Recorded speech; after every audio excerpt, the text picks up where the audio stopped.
ప్రతి మానవునిలోనూ ముఖ్యమైనటువంటి పదార్థములు 3 ఉన్నాయి.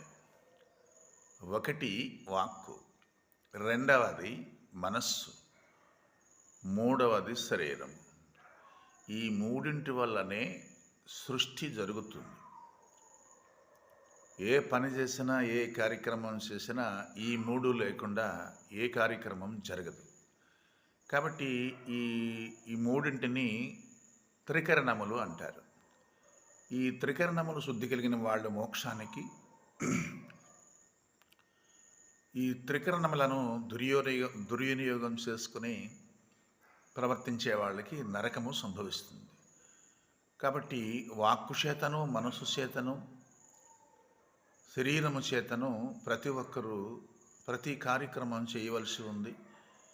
వీటి యందు చాలా జాగ్రత్తగా ఉన్నటువంటి మహనీయులు, స్త్రీలు కానీ పురుషులు కానీ అందరూ ముక్తిని, మోక్షాన్ని పొందగలిగి సుఖించగలరు.